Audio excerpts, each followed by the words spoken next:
3 semanas se passaram. A cerimônia de conversão ao ortodoxismo foi realizada, tendo o pequeno Oton recebido o nome de Boris.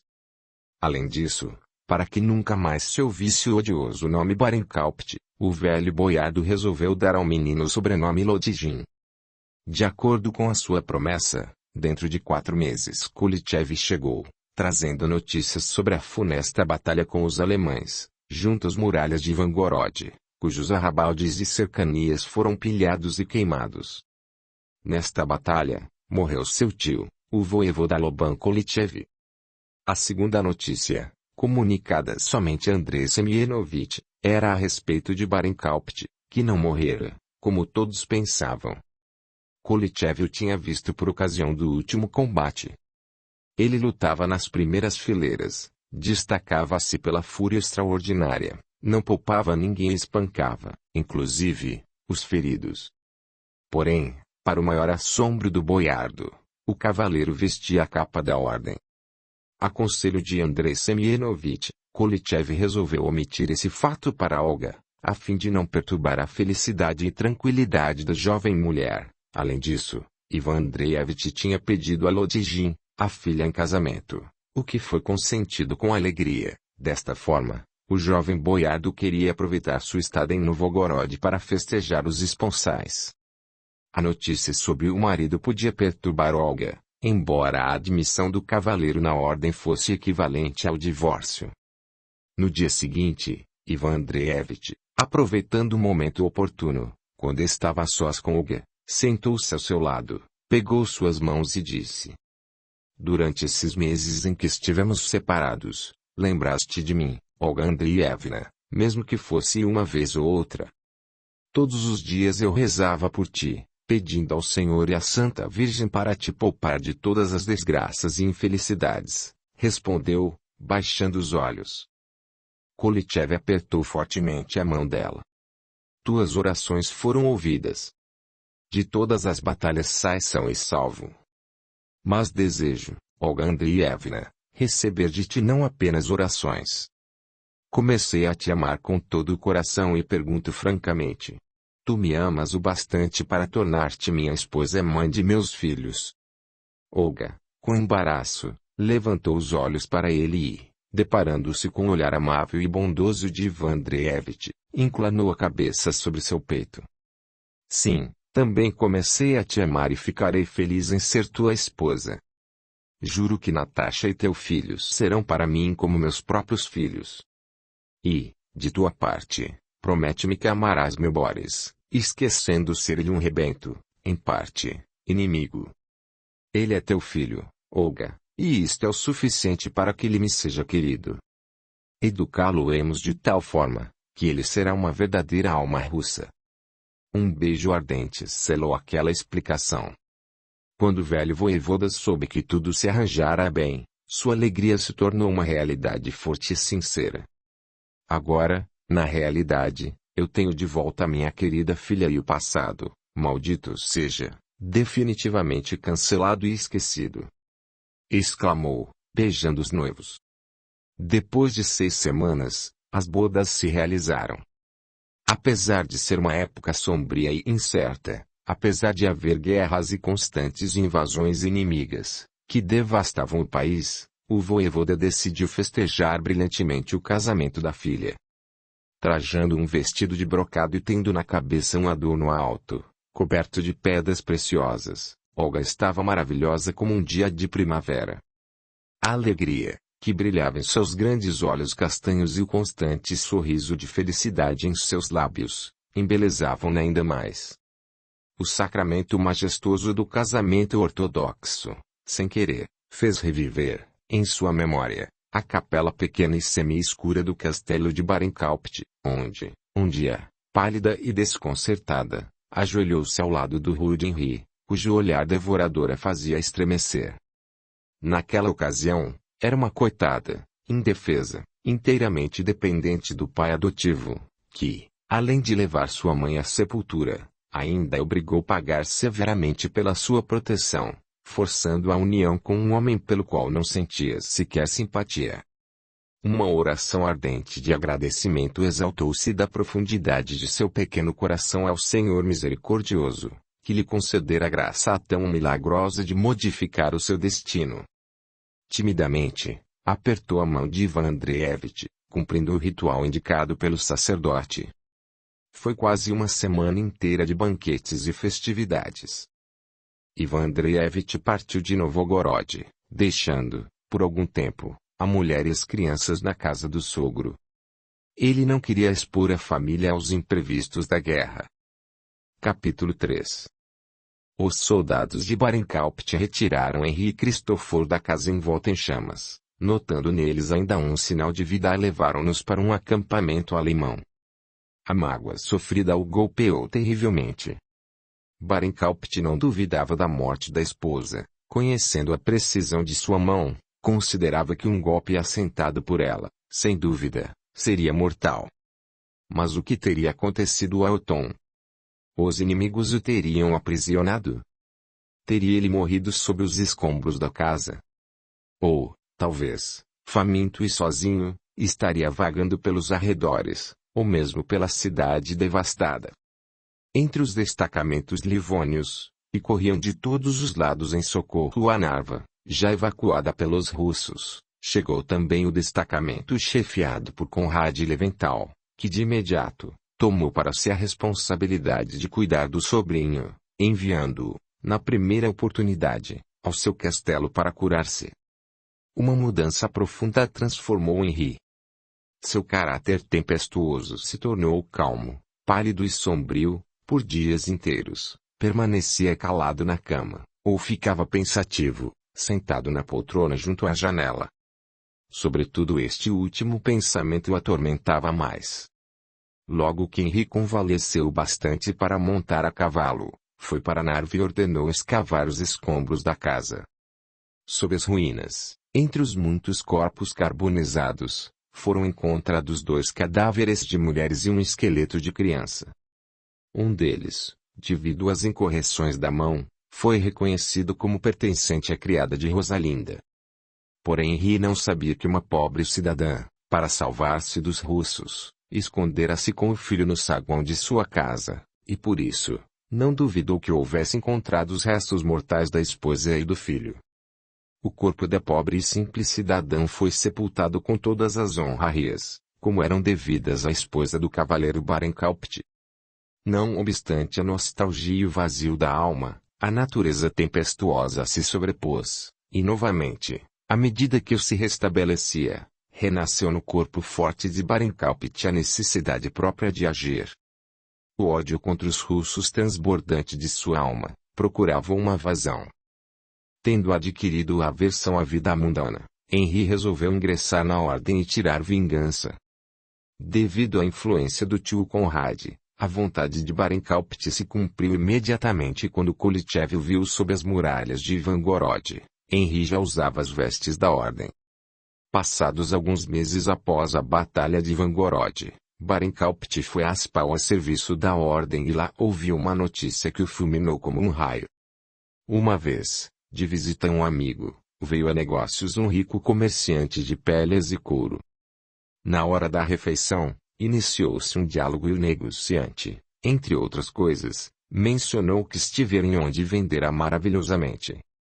Um amigo dele, que por motivo de doença, não pudera ir pessoalmente, pedira-lhe para levar uma remessa de seda, tecido holandês e mais algumas outras coisas. Ele concordou e seu trabalho teve êxitos inesperados. Em pouco tempo, conseguiu vender toda a mercadoria e uma grande parte foi comprada pelo senhor Lodygin, rico boiardo novgorodense, que casara sua única filha.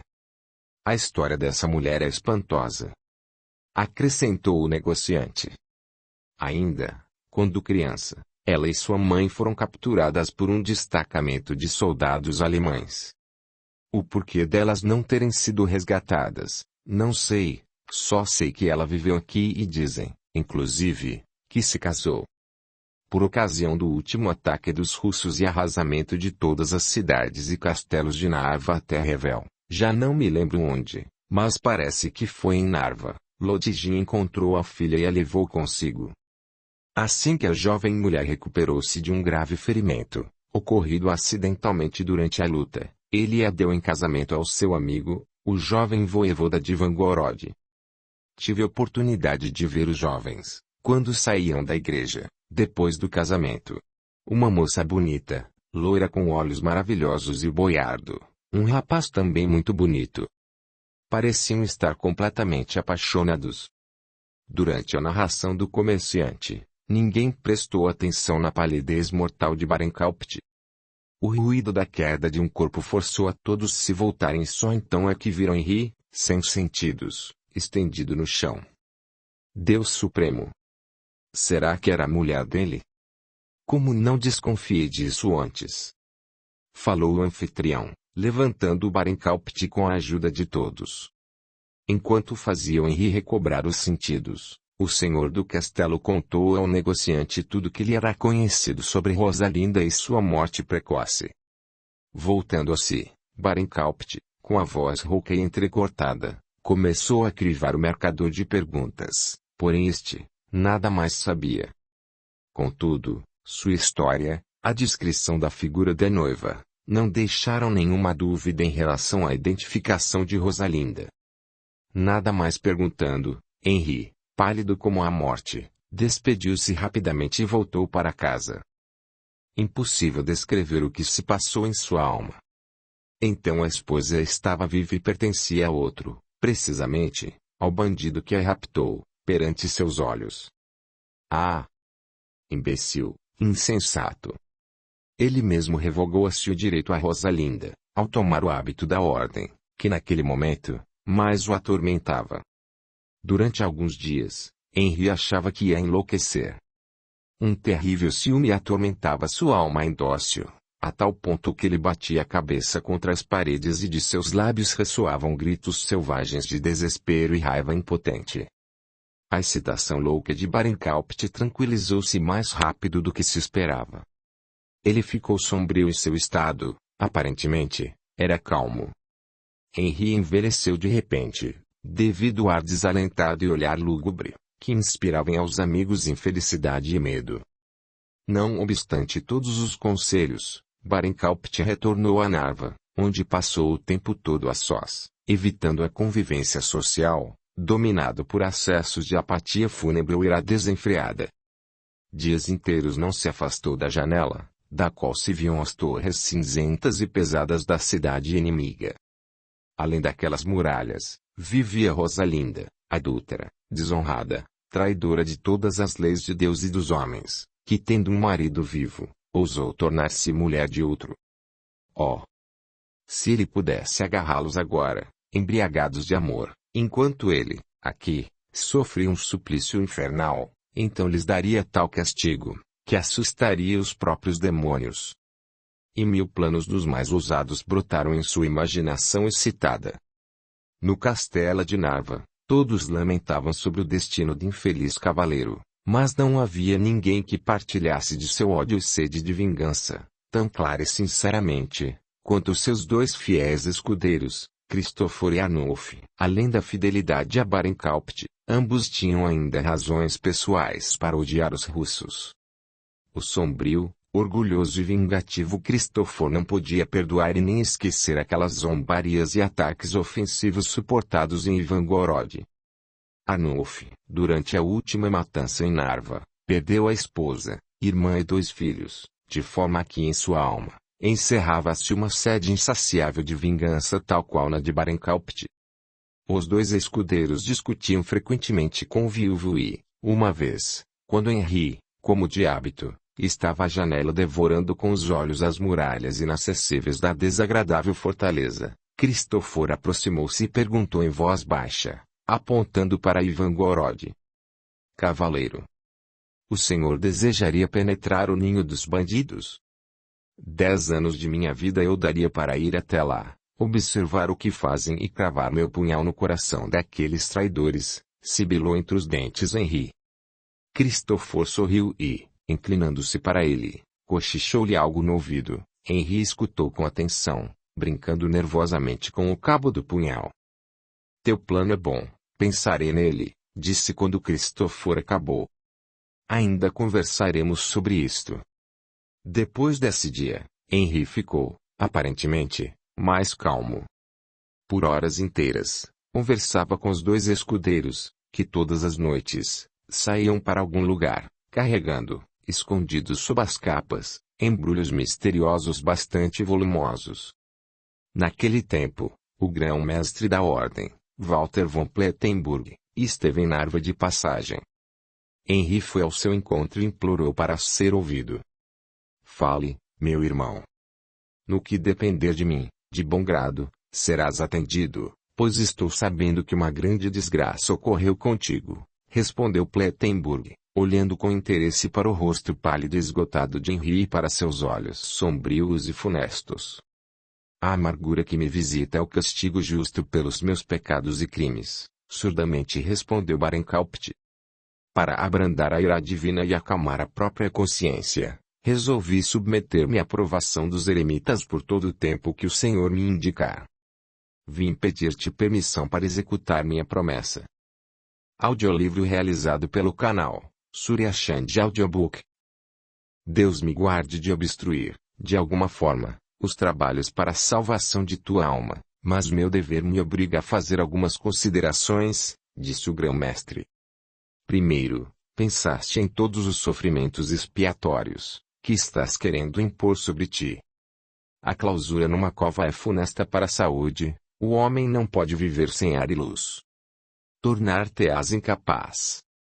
Poderias servir a Deus de outra maneira, não menos verdadeira e útil, ou seja, golpear, em teu nome, os inimigos da Igreja. Refleti sobre tudo isso e minha decisão é irrevogável. Está dependendo apenas de tua autorização ao cumprimento de minha promessa.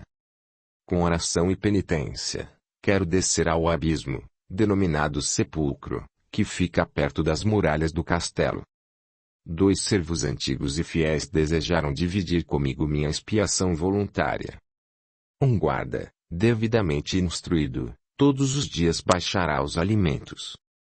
Quando sentir na alma, que Deus me perdoou, tocarei o sino, pendurado no abismo e de lá será descida uma corda. Então, de novo, sairemos para a luz do dia. Percebo, meu irmão, que pensaste e examinaste tudo muito bem. Que seja cumprido o teu desejo. Quando pensas mesmo iniciar tua provação? Gostaria de iniciar antes de tua partida e do bispo. Mas, antes quero me preparar para a grande provação, durante 3 dias, com orações e jejum. Portanto, isto será na próxima sexta-feira, concluiu o grão-mestre, absolvendo o cavaleiro. A notícia sobre a penitência incomum a qual se submeteria Barenkaupt surpreendeu a todos.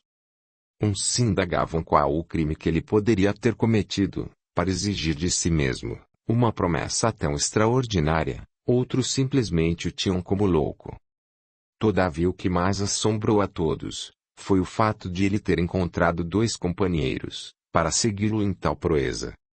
O lugar denominado sepulcro não era mais que um abismo profundo, situado atrás das muralhas do castelo à margem do rio.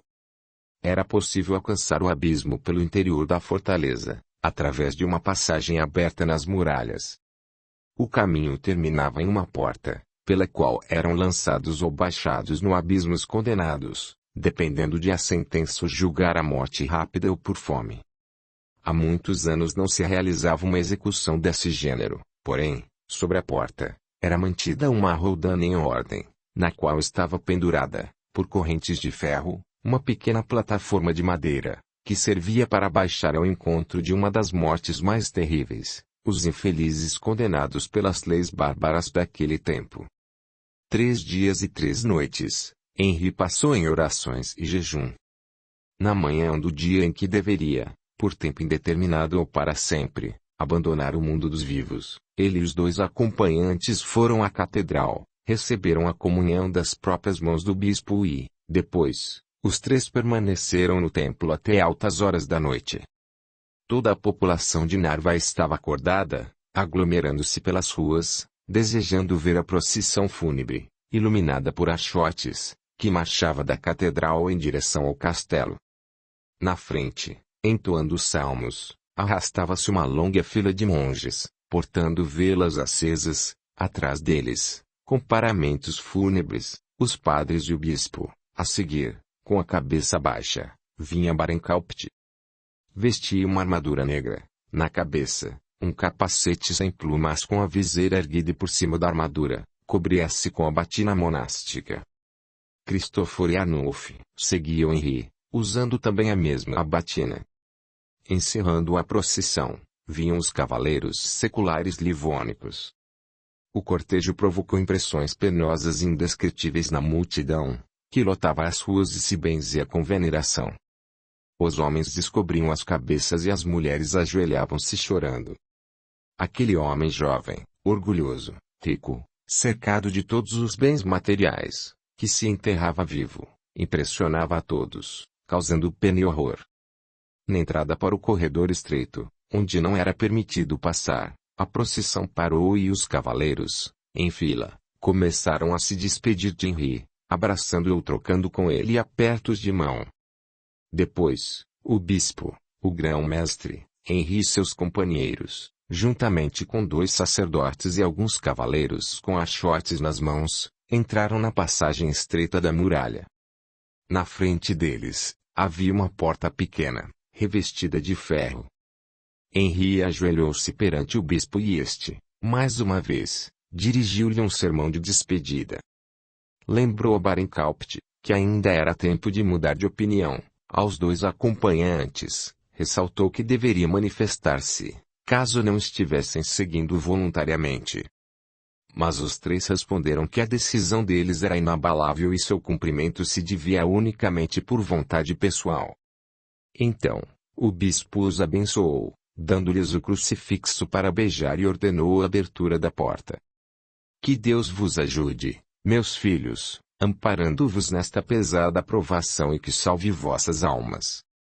Com devoção, terminou o velho monge. A porta se abriu com dificuldade, apareceu um pequeno cadafalso suspenso por correntes e Henri com os escudeiros se instalaram nele. Quando a corrente com um rangido sinistro começou a desenrolar-se, Barancalpte entoou um hino sacro. Fortemente deprimidas, pelas impressões tristes e penosas, as testemunhas desta cena emocionante se calaram junto à porta aberta, ouvindo a voz de Barancalpte que desaparecia pouco a pouco. O abalo leve das correntes, anunciaram finalmente, que a plataforma atingira o fundo do abismo. O canto cessou. Meus irmãos, antes de fecharmos a porta, rezemos pela paz das almas destes enterrados vivos, disse com emoção, o bispo. No final do canto fúnebre, todos se dispersaram em silêncio. À medida que a plataforma descia para o fundo do abismo, o cheiro de decomposição e podridão se tornava mais forte, dificultando a respiração. Agora, uma noite escura e indevassável encobria os 3 ousados, que silenciosos, estreitavam-se um contra o outro. Teriam eles, alguma vez, pensado que a prova seria assim tão pesada? Aliás, nenhum deles nada revelou sobre tal suposição. Quando a plataforma roçou levemente o fundo do abismo, Cristoforo acendeu uma vela. Com a luz fraca e cintilante, puderam, ao menos, enxergar um pouco. Eles se encontravam em um lugar horrível, semelhante a uma enorme fenda, que se limitava, por um dos lados, com as fundações resistentes da fortaleza. Em volta, havia esqueletos e corpos semidecompostos dos infelizes que, na agonia extrema, arrastaram-se para lá, onde, apesar dos pesares, chegava até eles um raio fraco de luz. Henri começou a sentir-se mal. Apoiou-se na parede e fechou os olhos. Antes, lá em cima, à luz do dia, a vingança lhe parecia leve, porém no momento, todo o gigantismo de seu ousado empreendimento aparecia e suas forças fraquejavam perante a incumbência. Ele voltou-se ao ser tocado por Cristoforo, que perguntou: "O que há, senhor?" Henri reanimou-se. "Bobagens. O cheiro dos cadáveres me embaralhou a cabeça, mas já passou. Tira-me a armadura e desvencilhem-se das vossas. É preciso pôr em ordem esse lugar." Depois que as armaduras foram retiradas e arrumadas em uma cavidade da rocha, eles começaram a desembalar os embrulhos anteriormente baixados ao abismo por Christopher e Arnulf. Em um deles, havia malho, pinças, pregos, alavancas, picaretas, pás e outros instrumentos para trabalhos de escavação. Nos outros, cobertores grossos, artigos de pele, roupas diversas e roupas brancas. Além disso, havia também alguns pequenos barris de vinho para restabelecer os ânimos e uma reserva de achotes e velas. Acenderam alguns achotes e os três começaram a trabalhar. Abriram um fosso para enterrar os cadáveres semidecompostos, que poluíam o ar, e colocaram os ossos em um canto para não cavar em vão. Fim do trabalho preliminar, ambos os escudeiros se enrolaram em cobertores e dormiram profundamente, esquecendo o terrível clima que os cercava. Só Henri não dormiu. Uma excitação estranha lhe tirava o sono. A amargura e o desespero destes últimos meses, que enegreceram sua alma, rebentavam, agora, como uma autêntica tempestade. Pensava em Rosalinda. Nele ardia um ódio selvagem da mulher traidora, razão de todas as infelicidades e, graças a ela, encontrava-se agora ali, naquele subterrâneo, ao invés de seguir sua vida de guerreiro à frente de ataques intrépidos. Seus pensamentos foram interrompidos por um estranho crepitar, acompanhado por rajadas de vento frio, que lhe golpearam direto no rosto. Endireitou-se e abriu os olhos. A princípio com espanto e depois com horror, viu uma luz esverdeada que surgia do local onde os ossos foram depositados. A luz crescia expandindo-se e, em pouco tempo, iluminou toda a caverna. Do fosso recém-aberto reluziam fagulhas, saltitavam bolhas azuis como safira, formando um vapor denso, que se juntava em nuvens. Nesse instante, Henri viu, a 2 passos dele, sentando na saliência da parede, um homem pálido, de rosto desfigurado, falando claramente sobre seus insuportáveis sofrimentos. Os olhos dele, ardentes como 2 carvões, estavam fixos em Henri. Por trás deste fantasma horrível, ressuscitou outro cadáver, cujo corpo enegrecido e semi-putrefato desprendia-se dos ossos. Em direção a ele, de todos os lados, corria um esqueleto com os crânios descobertos, tendo de vivo apenas os olhos, que luziam como fogo fosfórico no fundo das órbitas. As bocas sem lábios, com dentes enegrecidos, formavam um sorriso sinistro. Essa turba asquerosa ajuntou-se em volta de Henri, mirando com curiosidade e raiva demoníaca. Vozes roucas e sibilantes soavam como se viessem de longe. Porque tu, sendo vivo, vieste para cá, ao mundo dos mortos. Oh! O que já sofremos! Como estamos sofrendo ainda agora! Nossos corpos se arrastam sem sepultura, nossa memória é desprezada e maldita. Nenhum ser vivente ora pela paz de nossas almas e pelo alívio de nossos suplícios, gritaram todos eles. Prantos, maldições, blasfêmias e lamentações contra sofrimentos horríveis, tudo se misturava em um vozerio inimaginável. Cada vez mais a turba se aproximava de Barincalpte, os rostos desfigurados exprimindo maldades se inclinavam para ele, os dedos frios e descarnados agarravam-no e o hálito fétido lhe batia no rosto. Com a visita das horríveis criaturas do além, que se aglomeravam em volta dele, tocando-o, ao mesmo tempo que gemiam e gritavam, Henri ficou paralisado pelo terror e, durante alguns minutos, pensou que ia perder a razão. Mas, era um homem intrépido, um cristão profundamente fervoroso, apesar de todos os seus defeitos. Reprimindo energicamente seu medo, agarrou um crucifixo de ouro, que tinha pendurado no pescoço e, levantando-o com as mãos trêmulas, exclamou: Orai, para que Deus vos conceda calma, pobres sofredores. Se esquecestes as palavras sagradas, orai comigo. Eu mesmo, todos os dias, rezarei por vós. Com voz fraca, mas nítida, começou a rezar. Pai nosso, que estás no céu. À medida que eram pronunciadas as palavras da oração que atendia às necessidades da alma e a todos os seus arrebatamentos a Deus, As almas penadas começaram a afastar-se. Os gemidos, as lamentações e maldições se calaram e o ódio que ardia em seus olhares foram desaparecendo. A nuvem azulada e brilhante começou a abandonar as muralhas do abismo, onde tantas vidas infelizes e criminosas se extinguiram e encobriu, como uma cortina, a nudez assustadora dos esqueletos. A visão empanou-se rapidamente e desapareceu e a luz esverdeada extinguiu-se, dissipando-se na nuvem azulada. No fosso, novamente, estabeleceram-se as trevas e o silêncio. Entretanto, o desassossego provocado por esta visão, somado às agitações dos dias anteriores, foi muito forte até mesmo para uma pessoa de nervos de aço como o cavaleiro Barancalpt. Sentindo uma vertigem, ele caiu para trás perdendo os sentidos. Já é tarde e o senhor ainda dorme.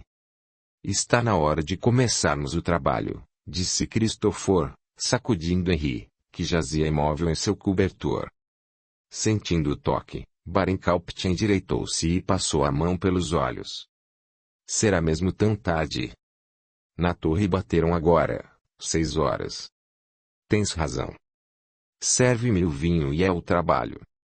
Enquanto serviam o vinho, Henry olhou incredulamente para o canto, onde jazia um monte de ossos iluminados pela luz rubra dos achotes. Teria sido um sonho. Ou, tão somente, fruto de sua imaginação abalada pelos nervos excitados. Ou, realmente, as almas atormentadas dos executados apareceram para pedir orações. Pena em que se assustara com os fantasmas e desmaiara. Assim pensando, resolveu, daquele momento em diante, permanecer calmo, ter sangue frio e não dar vazão aos nervos. Com energia e precaução, Henry e os companheiros decidiram, antes de tudo, assegurar para si um local mais confortável que o fundo do abismo em que estavam, onde o ar era poluído. Com esse objetivo, antes de descerem definitivamente para lá, estudaram, com cuidado, um local para a permanência. Para a execução do plano audacioso imaginado por Christopher e aprovado por Henry, que consistia em cavar uma passagem subterrânea sob Narva e penetrar na fortaleza inimiga, era preciso estar convicto da exatidão da direção e profundidade da passagem, considerando, de um modo geral, a viabilidade técnica da realização dos numerosos detalhes que se apresentavam. Durante estas pesquisas preliminares, Barancalpt descobriu que um dos subterrâneos do castelo, praticamente, alcançava o fundo do abismo.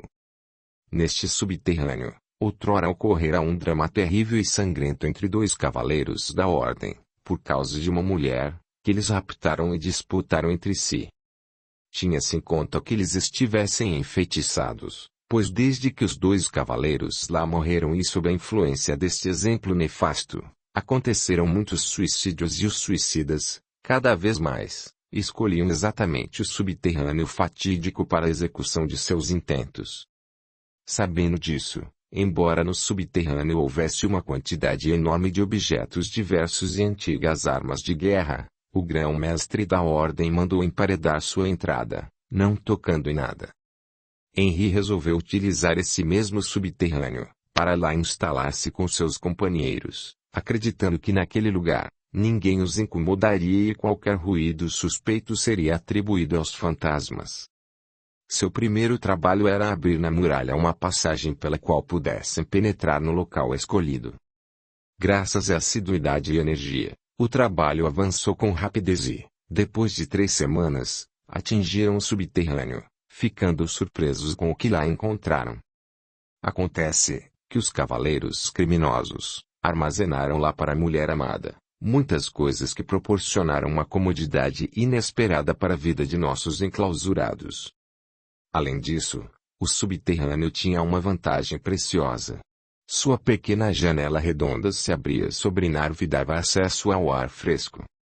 No canto mais afastado da janela, com auxílio de madeiras de velhas máquinas de guerra, panos rústicos de sacos e outros trapos encontrados, improvisaram algo parecido com um quarto pequeno, que, até certo ponto, os abrigava do frio. Um tripé grande de ferro com um braseiro, que deveria servir de fogão, 2 cadeiras, uma cama de ferro, uma lâmpada pendurada e um grande tapete grosso, transmitiam à cova uma parca ideia de conforto. Depois de arrumarem a moradia, começaram a escavação do caminho subterrâneo. Sem considerar o horror da situação e as visões que o perseguiram e atormentaram na sinistra noite, Henry, readquirindo as forças e a calma necessárias, sentia-se consolado pelo trabalho e a esperança de saciar sua sede de vingança. Ocasionalmente, reparou que, enquanto o fogo ardia, não havia ruídos ou fantasmas, o que lhe permitiu adotar medidas adequadas para afastar este transtorno. Todos os dias, ao meio-dia, uma grande canastra fechada era abaixada por uma corda e fornecia aos enclausurados sua alimentação diária. Esse minuto era sempre uma festa para eles. A canastra era vista como uma enviada superior da pátria abençoada, onde no céu azul, brilhava o sol, que, às vezes, deixava um raio perdido penetrar naquela escuridão sepulcral da prisão voluntária. A canastra também servia de comunicação entre eles e o amigo fornecedor de mantimentos, o irmão mais novo de Christopher. Quando o Barincalpt queria receber algo, colocava na canastra um recado e logo no dia seguinte, seu pedido era atendido. Por um desses recados, foram-lhe enviados um grande crucifixo, uma lâmpada e uma reserva de óleo. Na mesma tarde, o crucifixo foi colocado em um nicho esculpido especialmente para ele e a lâmpada ardendo a noite inteira, pela primeira vez, iluminou com sua luz fraca o subterrâneo, onde ressoavam os gemidos e gritos de agonia. Desde esse momento, as noites permaneceram tranquilas e Henry e os companheiros, agora sem qualquer obstáculo, puderam continuar sua tarefa pesada e fatigante. O caminho subterrâneo avançava lentamente, mas os trabalhadores já ouviam, sobre suas cabeças, as águas agitadas do Narva. Absortos pela dedicação, não percebiam o tempo passar, quando um acontecimento triste os obrigou a interromper o trabalho e abateu com pesar o cavaleiro Christopher. A vida normal na cova, privada de luz e ar puro, o cansaço inevitável devido ao trabalho penoso em condições difíceis, quase impossíveis, tudo isso, abalou terrivelmente a saúde de Arnulf, cuja constituição física era, por natureza, mais fraca que a de Henry e Christopher. Enquanto tinha ainda forças para suportar, cuidadosamente, ocultava a sua debilidade, mas por fim, enfraqueceu de tal forma, que já não tinha condições nem para levantar a picareta. Sua cabeça rodou e suando frio tomado por uma comoção nervosa, desmaiou. Barincalpt e Christopher assustaram-se muito, carregaram o doente para o quarto no subterrâneo e o colocaram na cama de Henry. Agasalharam Arnulf com a coberta, despejaram-lhe vinho na boca e esfregaram, fortemente, suas mãos e pés. Mas, só depois de muito tempo é que conseguiram fazê-lo voltar a si. Estava claro que seu fim se aproximava. O Senhor não me permitiu terminar nosso trabalho e vingar a morte daqueles que me foram caros, murmurou o moribundo. Eu queria alcançar o crucifixo, meu bom amo. Tu és o mesmo que um sacerdote. Ouve minha confissão e absolve meus pecados perante a cruz do Senhor. Com a ajuda de Christopher, Henry carregou o moribundo até ao crucifixo, junto do qual Arnulf, como os primeiros cristãos, confessou em voz alta todos os seus pecados. Barincalpt, profundamente emocionado, o absolveu. Esgotado pelo esforço e emoção, Arnulf caiu em sonolência e apatia. De repente, Henry, que não abandonara o moribundo, ouviu seu murmúrio. Oh! Como gostaria de mais uma vez ver o céu, o sol, respirar o ar puro e admirar a relva. Caso queiras, fiel companheiro, tocarei a sineta. Amarrar-te-emos ao cadafalso, para que não caias, e desta forma, o teu desejo será atendido. Talvez, lá em cima, ainda consigas te restabelecer, disse Barincalpt, com lágrimas nos olhos. Uma expressão de alegria aflorou ao rosto pálido do moribundo. Agradeço-te, meu bom senhor. Obrigado por entenderes o desejo, que não me atrevi a expressar. Já não mais me restabelecerei. Sinto a proximidade da morte, mas meu corpo não será privado de um enterro cristão e descansará na terra abençoada de minha pátria. Sobre minha sepultura, brilhará o sol e cantarão os pássaros. Henry inclinou-se e beijou a fronte do moribundo. Estejas vivo ou morto, subirás para o mundo de Deus, meu amigo fiel. Obrigado pelo teu serviço.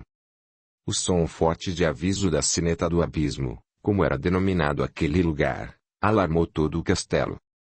O vigia, que morava num quarto ao lado do acesso para o sepulcro, terrivelmente abalado, dirigiu-se ao cavaleiro, comandante da fortaleza, e comunicou que os enterrados vivos no abismo, praticamente esquecidos, depois de quase 4 anos, apresentavam finalmente um sinal. Os cavaleiros, o capelão do castelo, inclusive alguns cidadãos, se reuniram precipitadamente. Chegou também Arende, irmão de Cristofor, que não cabia em si de alegria com a ideia de que, novamente, veria os 3 intrépidos trabalhadores. Somente ele conhecia o verdadeiro objetivo da permanência deles no sepulcro, mas, tendo jurado total fidelidade, nunca, nem com indícios, revelou o segredo que lhe fora confiado. Todos se juntaram perto da porta e, com ansiedade, olhavam curiosos para a corrente, que lentamente se enrolava no sarrilho. Finalmente, balançando-se em silêncio, surgiu o cadafalso de madeira e, ao invés de 3, nele, deitado, atado ao tablado, estava somente um. Mas quem seria aquele velho extenuado, com cabelos grisalhos, rosto enrugado e vestido em farrapos? Ninguém reconheceu Arnulf, mas, na primeira olhada, ficou claro para todos, que se tratava de um moribundo. Desataram-no com cuidado e carregaram-no para o pátio, procurando fazê-lo voltar a si, antes de levá-lo ao quarto. Arnulf via esmaecidamente os rostos assustados e surpresos dos cavaleiros que o cercavam. Porém, quando o colocaram no banco do pátio, à sombra de um carvalho frondoso, uma alegria indescritível iluminou-lhe o rosto e os olhos apagados reviveram.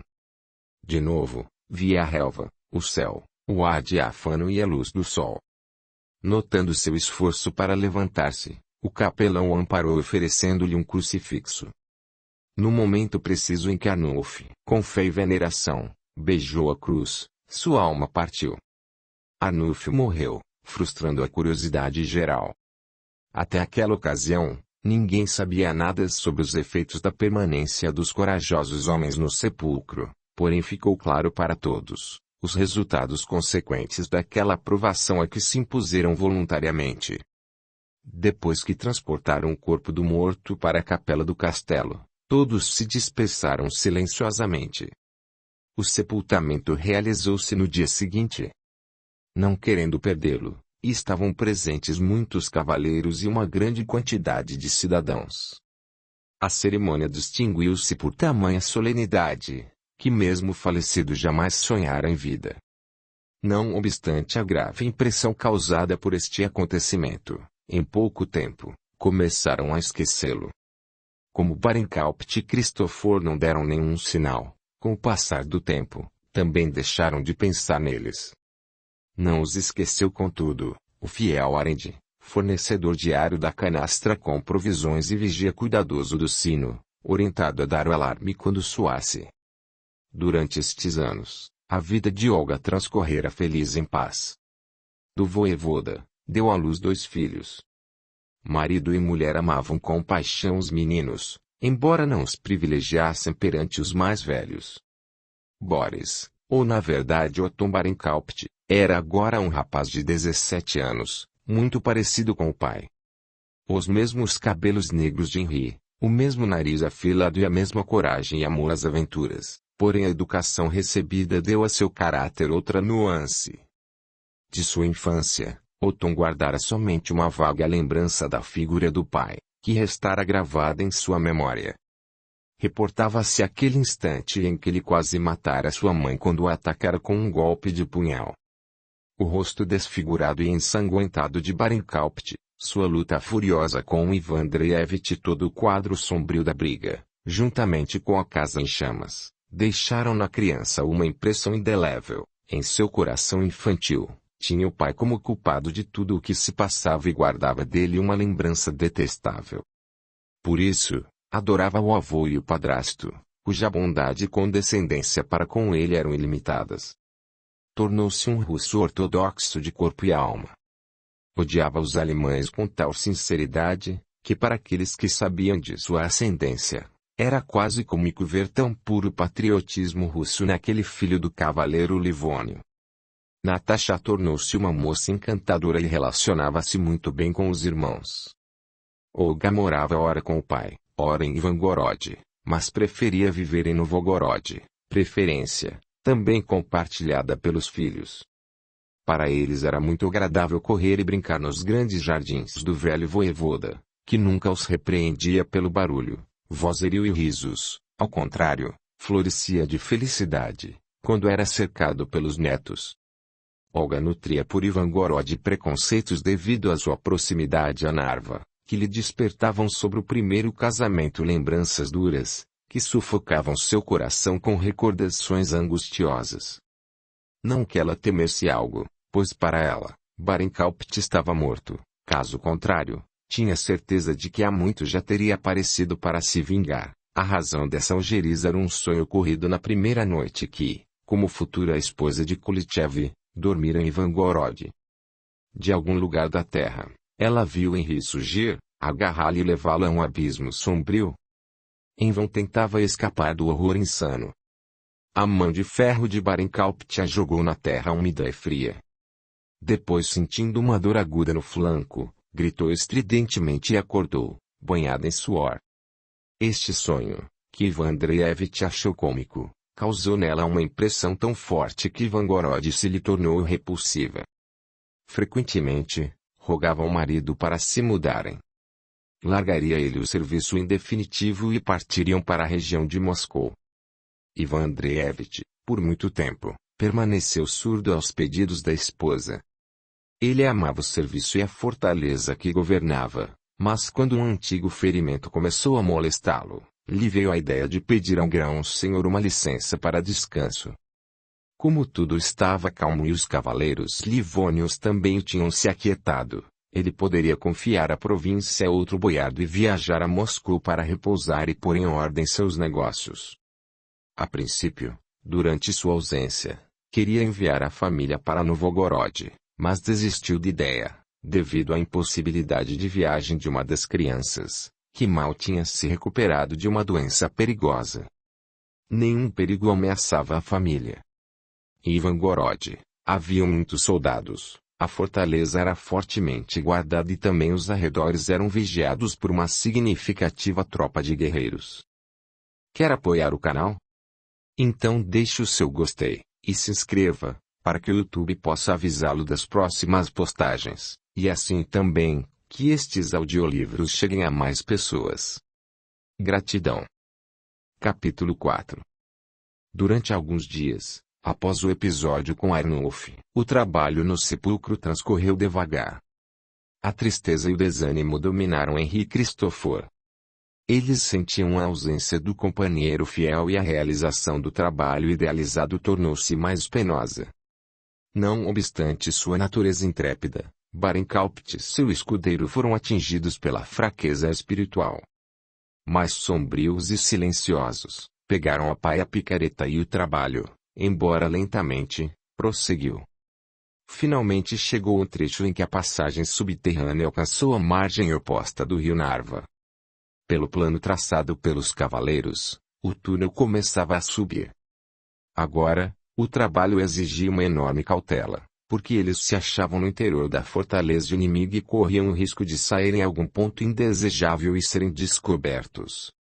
Então, todos os esforços e sofrimentos de vários anos cairiam por terra. Assim, trabalhavam principalmente durante a noite, movimentando-se como toupeiras e fazendo um grande esforço para não serem ouvidos. Enfim, numa noite, a pá de Barinkaupt encontrou o vazio. O cavaleiro, com cuidado, escavou uma abertura através da qual podia passar a cabeça. Com prazer respirou ar fresco e perfumado e, depois, tentou orientar-se na escuridão. Logo se apercebeu de que a sorte lhe era favorável, pois a abertura dera num muro bastante alto, onde, em volta, cresciam árvores e arbustos espessos.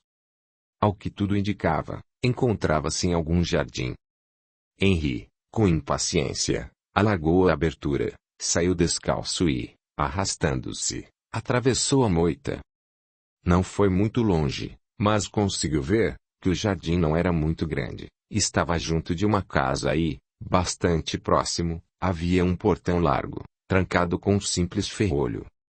Como um gato, deslizou até o portão e viu que ele dava para uma ruela vazia perto da muralha da fortaleza. Um sorriso de satisfação brotou em seu rosto. Daqui, era possível penetrar no próprio coração da fortaleza e voltar, sem que o inimigo suspeitasse.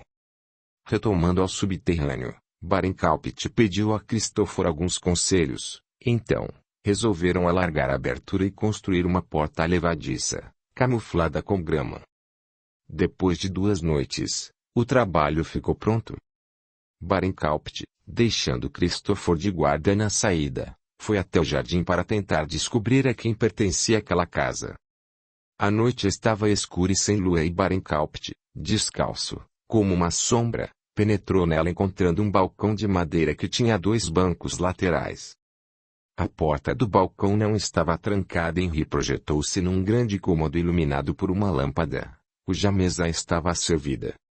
Dali, 2 portas conduziam a outros cômodos e ele hesitou em qual delas escolher para conseguir informações e não ser apanhado.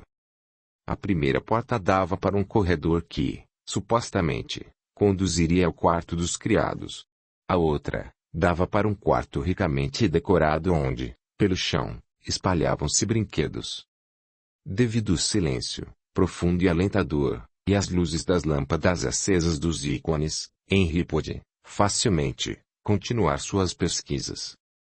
Depois de levantar uma cortina pesada, inesperadamente, se encontrou num dormitório.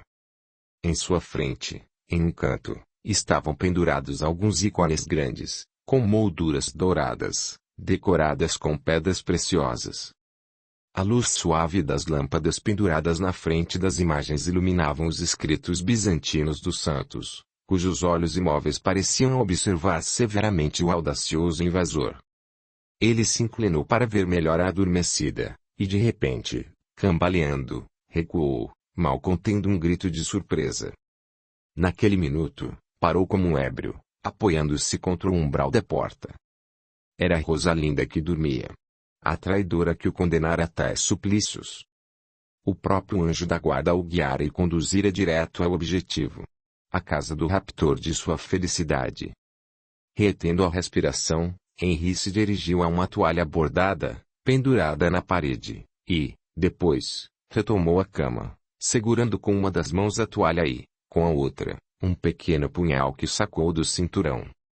Veio-lhe um pensamento, talvez ele estivesse aqui, mas, devido à escuridão, Henry não o tivesse notado e sua mão tremia face ao desejo insensato de vazar os olhos do feliz rival. Mas não. Rosalinda estava só. E como estava bela! Os anos passados não lhe deixaram nenhum vestígio. Apenas agora era uma mulher em todo o florescimento de sua beleza e não a criança delicada e submissa que fora sua esposa, observava naquele instante Barincalpit. Um ódio profundo e uma paixão desesperada tomaram sua alma e a raiva rapidamente matou o resto do amor.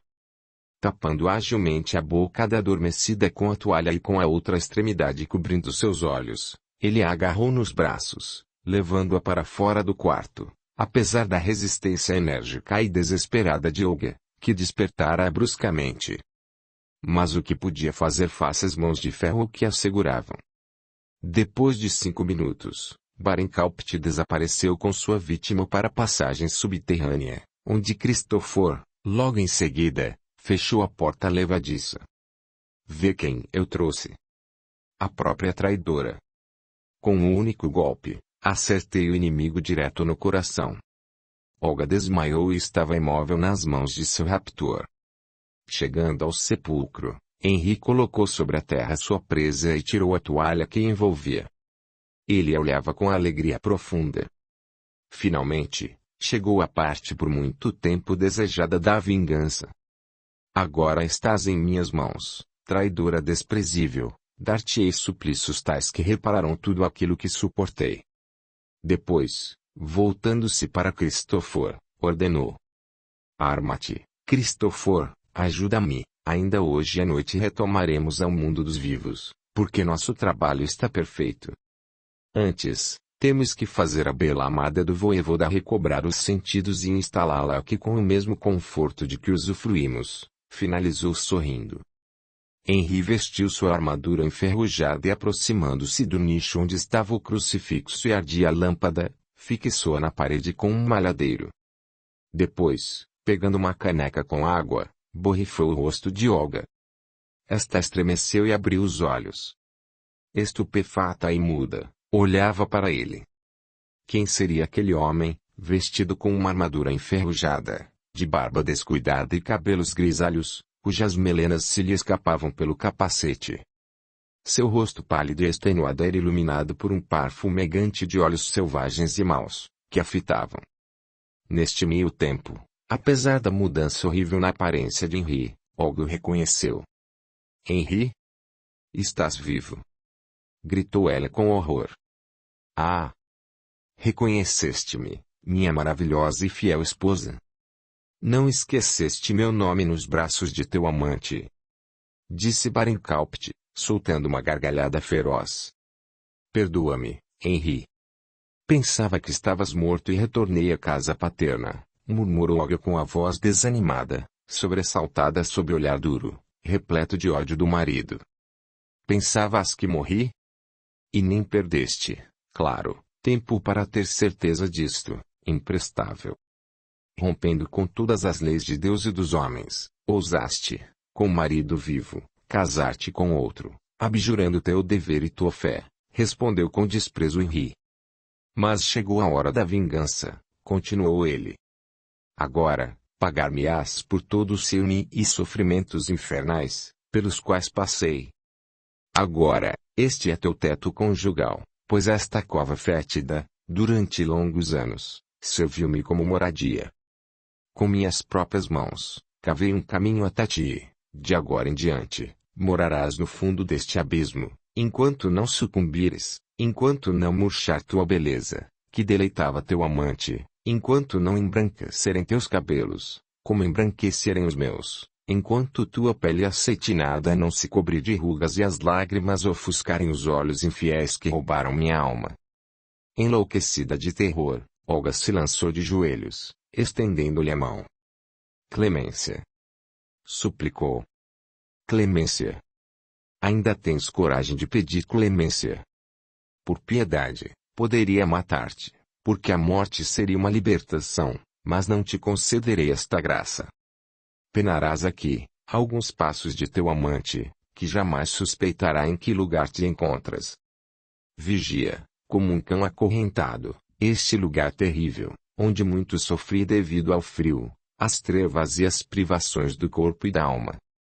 Agarrando a corrente presa à parede, Henri envolveu a cintura de Olga e, com golpes de martelo, prendeu firmemente os anéis. Depois de colocar sobre uma pedra grande um pedaço de pão e uma caneca com água, depositou óleo na lâmpada. Reza ao Cristo para que te livre de teu pecado, disse com desprezo, dirigindo-se a Olga emudecida de pavor. Para que não te sintas sozinha, eis companheiros para ti. Lá, à esquerda, um monte de ossos, e aqui, ele pegou um crânio e o colocou no nicho sob o crucifixo para lembrar os costumes dissertará para ti sobre o perecimento da felicidade humana. Afastando-se de Olga, Henri puxou a corda do sino.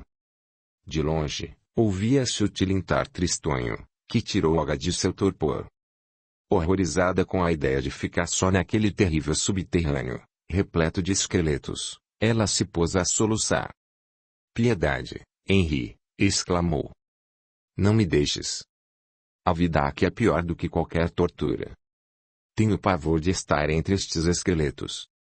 Encostando-se na parede e cruzando os braços, Barincalpte, com satisfação selvagem, ouvia as súplicas dela. O amor, sob a influência do ciúme e ódio, fê-lo severo e inflexível.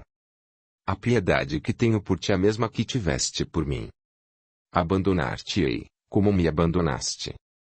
Se a solidão te assusta, então, trarei para ti o cadáver de teu amante. Tem paciência, é só questão de alguns dias. Vou buscar teu adorado e nada mais vos separará, nem mesmo os vermes que irão devorar teu corpo, com os quais tu poderás disputá-lo o quanto quiseres. Um forte rangido de corrente interrompeu suas palavras. Passaram-se alguns minutos e surgiu a plataforma que parou no fundo do abismo. O cavaleiro, acompanhado por Cristofor, subiu nela. Até breve, Rosalinda. Medita bem e não temas morrer de fome. Cristofor diariamente te trará alimento. Mas Olga não ouviu. Um desmaio profundo e benéfico afrouxou em seu pensamento todo o horror do destino que a aguardava. O aviso do sino do sepulcro desta vez soou mais forte.